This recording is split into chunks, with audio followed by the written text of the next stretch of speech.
మీ ఎలాంటి వ్యాపార ప్రకటనలకైనా వెంటనే మా ఛానల్ సంప్రదించండి. నమస్తే. ప్రస్తుతం మన స్టూడియోలో ప్రముఖ ఆధ్యాత్మికవేత్త శ్రీచక్ర ఉపాసకులు మణికంఠ శర్మ గారు ఉన్నారు. గురువు గారితో మాట్లాడేద్దాం. నమస్కారం గురుగారు. పరమేశ్వరార్పణమస్తు.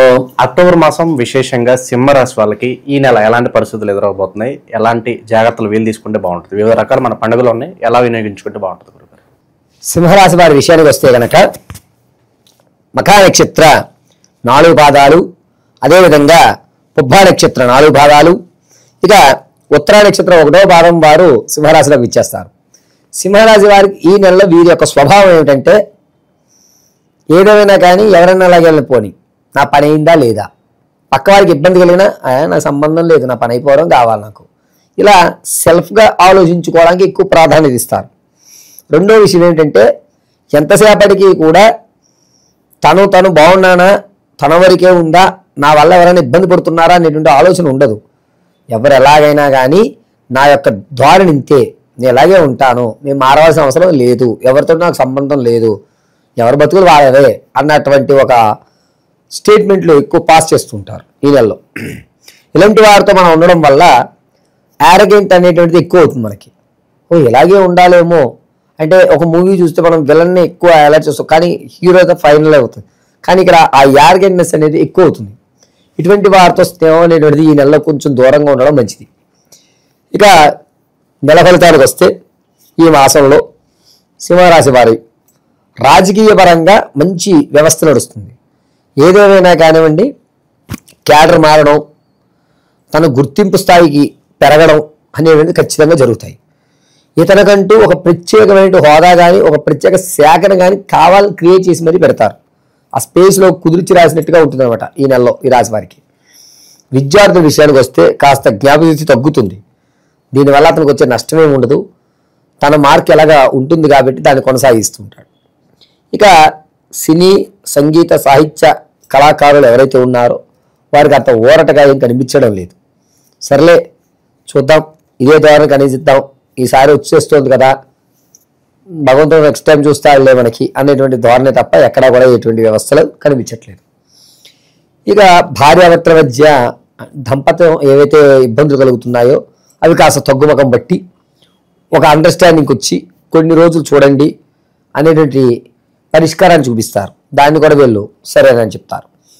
వ్యాపారం ప్రారంభం చేయాలి అనేటువంటి బిజినెస్ మైండ్ సెట్ ఎవరైతే ఉన్నారో వారు ఖచ్చితంగా బిజినెస్ పెట్టుకోండి, ఎక్కడ ఇబ్బందులు ఉండవు. అది కూడా 4వ తారీఖు నుంచి ప్రారంభం చేసుకుని 18వ తారీఖు వరకు మంచి కాలంగా వీరికి చెప్పచ్చు. వీరు విశేషంగా బిజినెస్ దగ్గరికి వచ్చేసరికి ఫ్రూట్స్కి సంబంధించి కానీ, ఈ పంటలకి ఎరువులు ఇవి ఉంటాయి కదా వాటికి సంబంధించి కానీ, ఆహార ధాన్యాలు కానీ, జనరల్ స్టోర్స్ కానీ, ఈ 4 రంగాలు వీరికి అద్భుతంగా కలిసి వచ్చేటువంటి అవకాశం లభిస్తుంది. ఇక ఈ సింహరాశిలో ఉన్నటువంటి వారికి విదేశాలు వెళ్ళాలి అనేటువంటి కోరిక ఎవరికైతే ఉందో ఆ కోరిక కొంచెం ఇబ్బందిదాయకమే చెప్పాలి. ఎందుకంటే ఒకవేళ వెళ్ళినా కూడా మోసపోయేటువంటి అవకాశమే తప్ప ఎక్కడా కూడా నిలబడేటువంటి అవకాశం కనిపించట్లేదు. కాబట్టి వీరు వెళ్ళకుండా ఉండడమే, సింహరాశి వారు వెళ్ళకుండా ఉండడమే మంచిది. విదేశాలకి ఈ నెలలో పోస్ట్ పోన్ చేసేసుకోండి. తాత ముత్తాతల నుంచి సంభవించేటువంటి ఆస్తి ఏదైతే ఉంటుందో దాన్ని వస్తుంది, కానీ మీరు ఈ ఏడాది నుంచి తినలేరు. అంటే ఏదో ఒక మెలి ఉంటుంది మరి, చుట్ట చివరిలో మీకు డిక్లేర్ అయిపోతుంది, కానీ చుట్ట చివరిలో దాని మీద రీకౌంటింగ్ చేయడమో లేకపోతే మళ్ళీ ఇంకొకసారి కేసు పునరుద్ధరణ చేయడం అనేటువంటి విషయంలో మెలిపడిపోతుంది.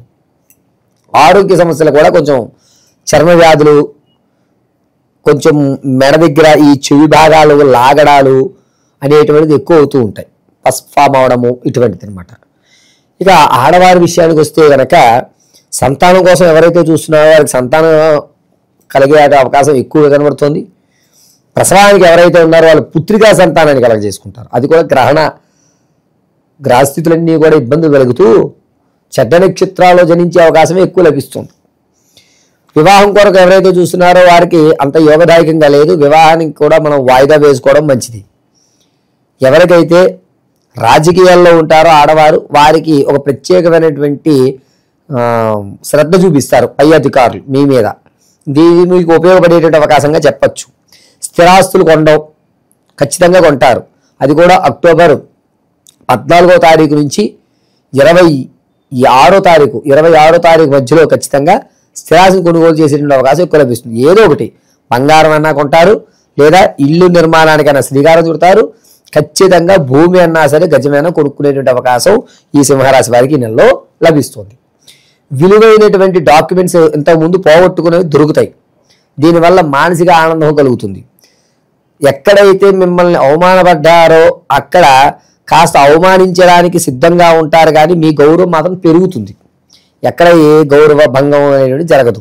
శత్రువులు కూడా మీకు మిత్రులు అయ్యేటువంటి అవకాశం లభిస్తుంది. ఏదో చేద్దామని వచ్చి మీ వైపు తిరిగి ఎవరైతే పంపించారో అతని వైపుకే మీరు తిరుగుబాటు చేసేటువంటి అవకాశం లభిస్తుంది. ప్రాణంగా చూసుకునేటువంటి వ్యక్తులు కానీ, లేదా మీరు ఏదైతే ఇతను రైట్ హ్యాండ్ అని చెప్పుకుంటారో అతను కొంచెం దూరం అవుతాడు. మానసికమైనటువంటి ఇబ్బందులు కలుగుతాయి. ఇద్దరి మధ్య సంఘర్షణలు పెరుగుతాయి. ఇలా జరిగి మీకు కావలసినటువంటి ఆప్తుని కొంచెం దూరం పెట్టుకునేటువంటి అవకాశం ఖచ్చితంగా ఈ యొక్క సింహరాశి వారికి లభిస్తుంటుంది. ఇక విశేషంగా ఎలాంటి పరిహారాలు బాగుంటాయి అంటారు గురుగారు వీళ్ళకి? విశేషంగా చెప్పుకోవాలంటే ఇప్పటి వరకు మనం గోచార రీత్యా విషయాలన్నీ మాట్లాడుకున్నాం.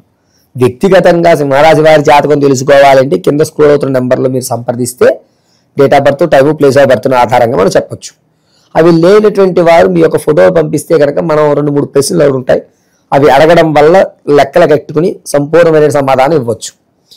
ఇక గ్రహస్థితులు ఎలాగున్నా సరే, ఏదేమైనా సరే, సమస్య అన్నిటికీ పరిష్కారం జగదాంబిక పాదాలు కాబట్టి ఈ శరన్నవరాత్రి 9 రోజులు కూడా మన నాగమ్మవారి దేవాలయంలో విశేషంగా అమ్మవారికి ఉదయం వేళ అభిషేక పంచామృత అభిషేకము, అదేవిధంగా అలంకరణ, ఏ రోజైతే అలంకరణలో ఆ రోజు అలంకరణలు, ఆ అలంకరణకు సంబంధించిన హోమము కూడా నిర్వర్తించడం, సాయంత్రం వేళ కుంకుమార్చన, లలితా సహస్రనామాలతో కుంకుమార్చన జరుగుతుంది. మీ సమస్య ఏదైతే దానికి తగినట్టుగా ఈ 9 రోజులు అయిన తర్వాత ఈ 9 రోజులు చేసినటువంటి కుంకుమ, అమ్మవారికి అలంకరించినటువంటి ఒక ఆభరణము, ఒక లాకెట్టు మీకు పంపించడం జరుగుతుంది. కింద ఉన్నటువంటి నెంబర్లు మీరు సంప్రదించినట్టయితే పూర్తి వివరాలు వాళ్ళు మీకు విశదీకరిస్తుంటారు. గోచార రీత్యా మాత్రం సమాధానం ఏమిటంటే సింహరాశి వారు మీ సమస్యల నుంచి గట్టెక్కడానికి ప్రతినిత్యము దగ్గరలో ఉన్న శివాలయానికి వెళ్ళండి. వెళ్ళి తెల్ల జిల్లేడు పుష్పాలు 7 తీసుకోండి. 3 చండీ ప్రదక్షిణలు గావించండి. ఈ 7 తెల్ల జిల్లేళ్ళు కూడా స్వామివారి దగ్గర పెట్టి గోత్రామంతా అర్చన చేయించి హారతి ఇచ్చిన తదనంతరము అందులోంచి 3 తెల్ల జిల్లేళ్ళు వెనక్కి తీసుకుని నందీశ్వరుడు యొక్క పాదాల దగ్గర పెట్టి కొమ్ములోంచి స్వామివారిని చూసి నమస్కారం చేసి భస్మధారణ అడ్డంగా చేసుకుని మధ్యలో చందనాన్ని ధరించండి. ఇలా చేస్తూ ఓం శ్రీ సువర్ణ రుద్రాయ నమః అని చెప్పుకోండి. అద్భుతమైన ఫలితాలు మీరు చూస్తారు. ఇక విశేషంగా ఏదన్నా దానాలు చేసుకుంటే బాగుంటుంది అంటారు గురుగారు వీళ్ళు ఏదైనా? సింహరాశి వారు ఎల్లో దానాలు కంటే ఏదైనా ఆవుకి టమాటాలు కానీ ఎండుగడ్డి కానీ సమర్పించినట్లయితే కనుక ఈ ప్రమాదము లేకపోతే అనేది చికాకు వ్యవస్థ ఒక ఆప్తుడు దూరం అవుతాడు కదా, ఆ దూరం అవ్వకుండా ఈ పరిష్కారం సరిపోతుంది. ఓవరాల్గా సింహరాశి వాళ్ళ పరిస్థితి ఈ మాసం ఏ విధంగా ఉండబోతుందో మీ మాటల్లో చాలా బాగా వివరించారు. ధన్యవాదాలు. విషదార్థం.